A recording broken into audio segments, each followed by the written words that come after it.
Hello, I wanted to take this opportunity to share with you what I consider to be a very valuable resource as far as waking up is concerned and living a life uh, as the true self. Many years ago, I came across Douglas Harding's work and his famous book on having no head. And I found it to be a very powerful and valuable resource because what happened was Harding discovered that we are all always experiencing the view from awareness. We don't notice that because we have learned that there's a head here and that I'm looking through these eyeballs. But what Douglas discovered, quite by coincidence, when he was reading a book, he saw an illustration in which a person drew a self-portrait from the viewpoint of looking from his eyes down at his body. And when Douglas Harding saw this illustration, he had a realization that the view from here is a headless view. The view from here that we all experience as first person, as the subject, is the view from awareness itself. And what Douglas did is he came up with a number of experiments in which you can actually be aware of the awareness here that is looking and experience that this awareness is still, it never moves, and this awareness is an actual direct experience of the consciousness and awareness in which this body exists. So I recently, Richard Lang was a student of Douglas Harding's, and he started to hang out with Douglas when he was 18 years old and had an awakening to his true nature based on the experiments that Douglas shared with him. And after that, Richard started to travel around doing workshops and spending a lot of time with Douglas. And after Douglas passed, Richard became the person in the world who took responsibility for sharing the work of Douglas Harding and the Headless Way.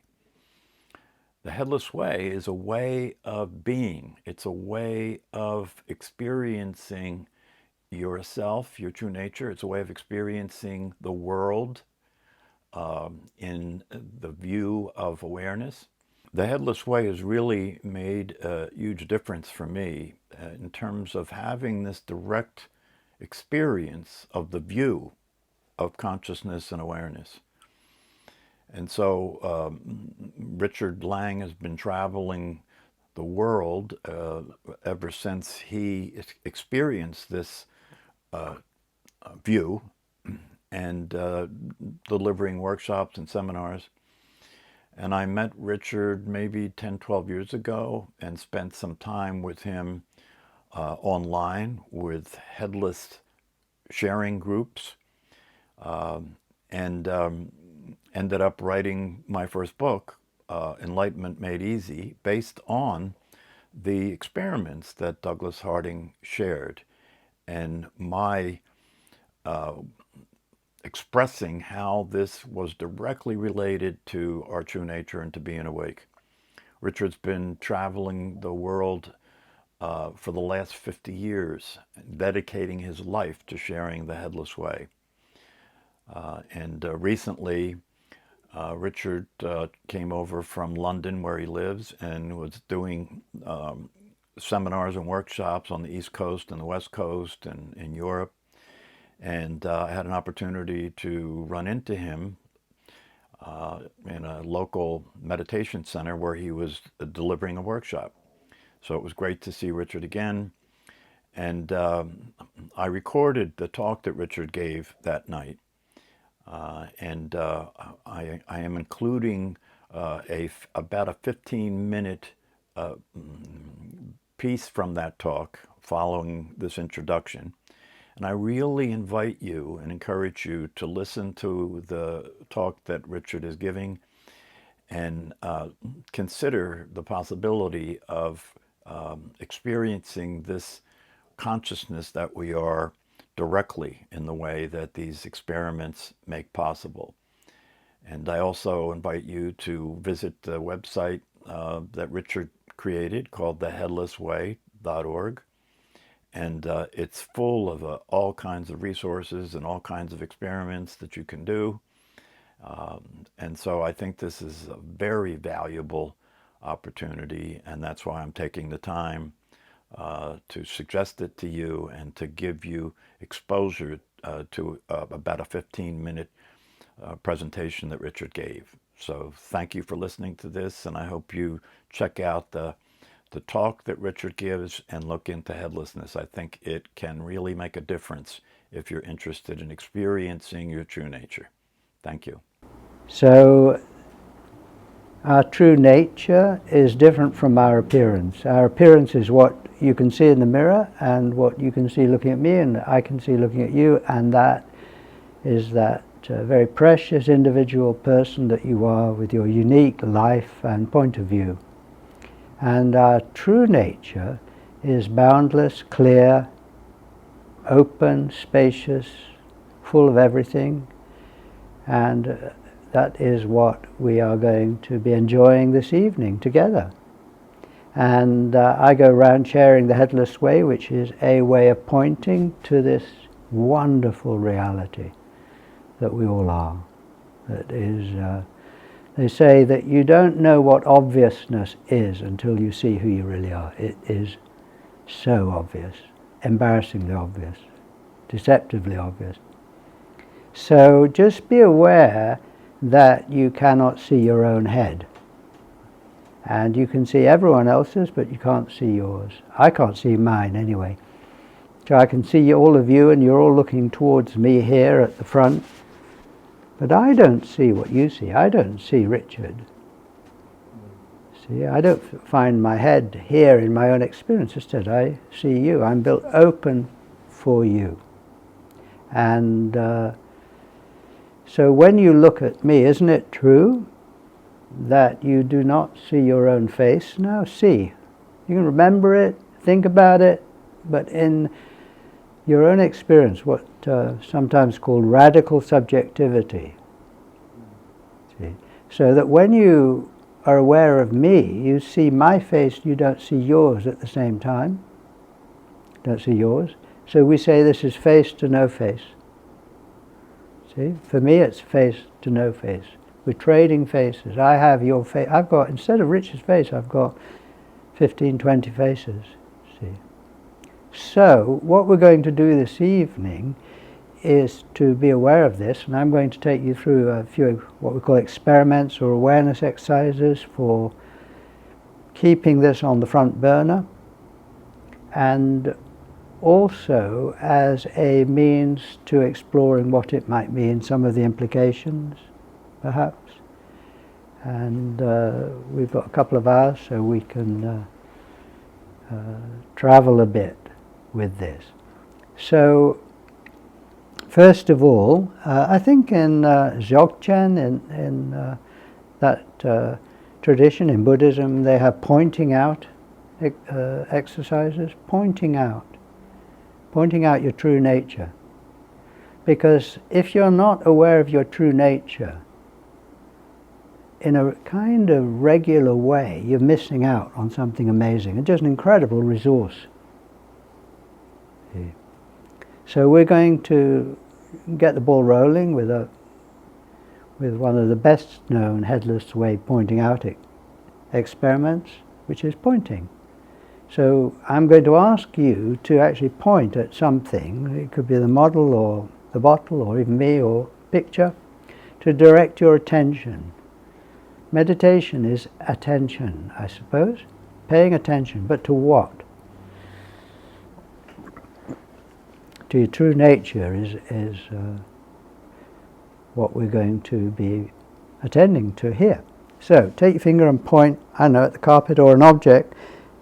Look down your finger and you will see whatever you're pointing at, and notice it's a thing, it's an object, it's got colours and shapes.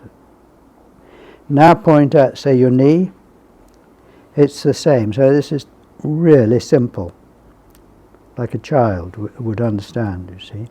Point at your torso, you can see your torso there, colours and shapes, movement. And now hold your finger out and point back at where others see your face, and observe if you can see your face there. I can't. Just see my finger. And I would say this is a non-verbal experience, non-conceptual, even non-emotional. So if it doesn't mean anything at the moment to you, join the club, right? This is an observation. If I was saying, look at the sky, you say, well, I can see the sky, but it doesn't make me feel any better. Just hang on a minute, right? Just observe it. So you're pointing now at a place that no one else can look at, because it's right where you are, and no one else but you is there. Do you perceive a thing there? An object, a face, a head, any colours or shapes or movement? I don't. And this is what I would say the Buddhists are on about when they say emptiness, void, see, awareness. And it's not a wow. It doesn't have to mean anything.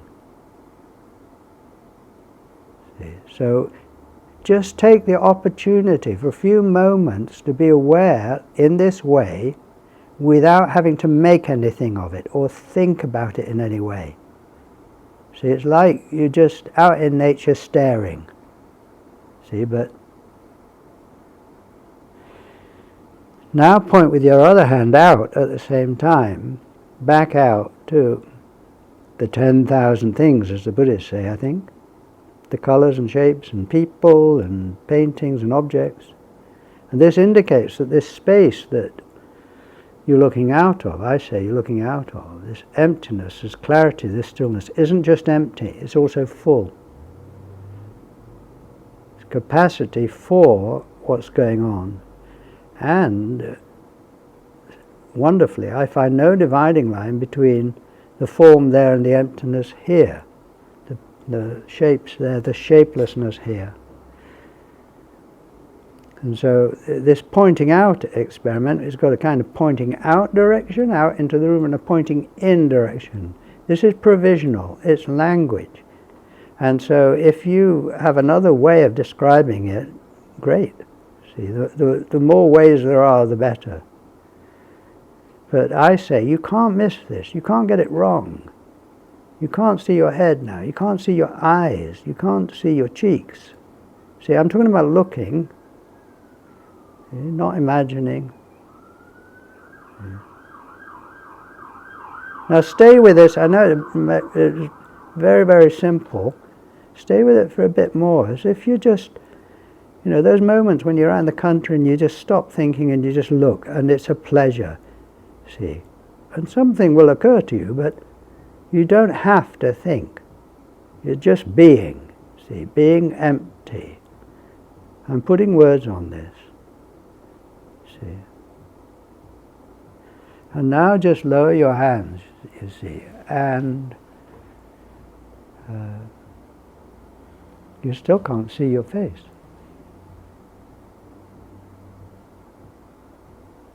And another image that we have for this, for your true nature, for who you really are, for your true self. All these are names and words for the inexpressible and the indescribable.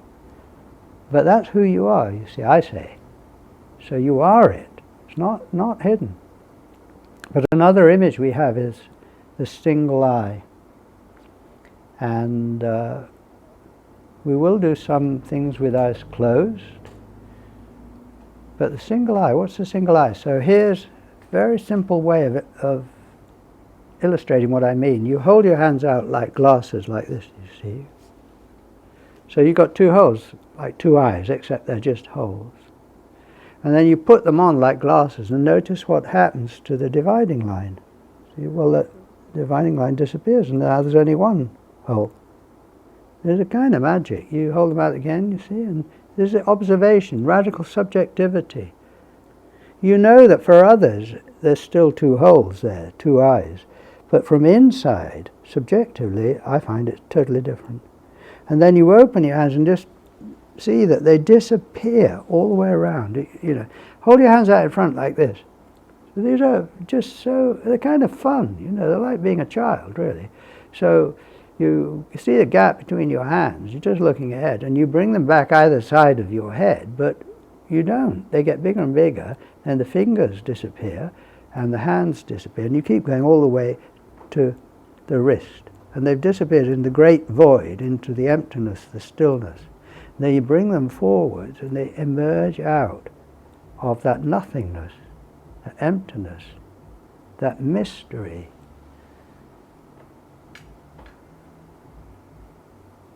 This is not a wow necessarily. There's not even a way of thinking about it. It's a kind of pre-thinking observation that you will come up with thoughts about because you're an adult and all of that.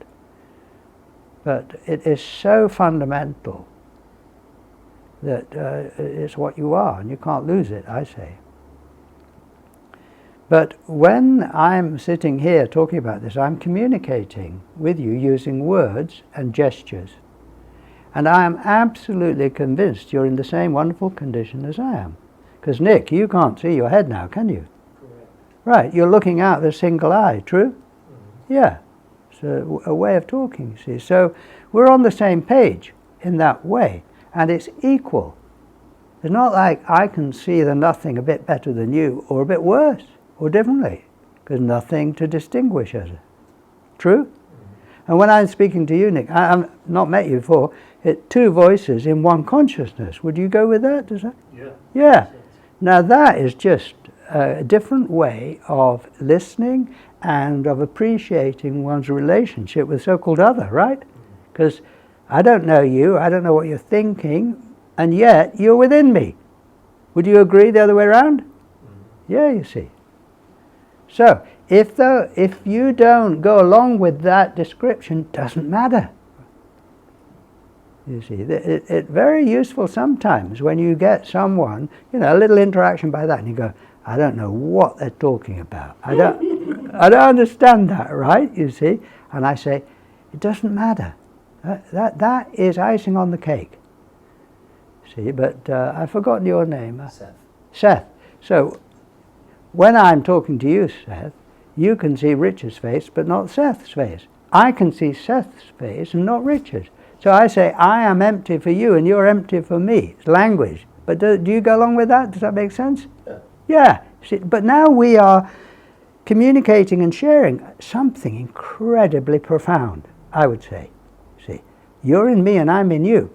Well, the idea is not simply to glimpse this on an evening, it's to live from it. But then, as you live from it, as you keep coming back, because it's something you've never gone away from, because it's a place you're looking out of, see. But what we find is that as you hang out with it, live with it, observe it, enjoy it, celebrate it, it sinks in. The implications sink in, see, because you know, I hope you live long, healthy lives so you've got time to let this sink in. This incredible fact that you're face to no face with people. See, say, well, why is that important? I say, well, you start to tell me. Why do you think it's important? Why do you think it's important, Brian? Face to no face. I mean, you know, just off the top of your no head. It makes me feel less self-conscious. That's what you said at the beginning before the meeting. Now that is freeing, isn't it? Very. It's a good thing. It's a good thing, you see. Good thing. Gillian, why would you say, just making it up as you go along, why is face to no face significant, or if it is, or what do you think?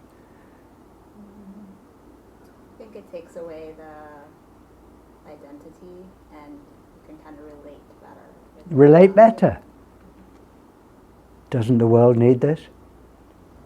See, and this is not a complicated theory. This is just the simplest observation that you have access anytime you want. Hey, Kevin, see, we're face to no face, right?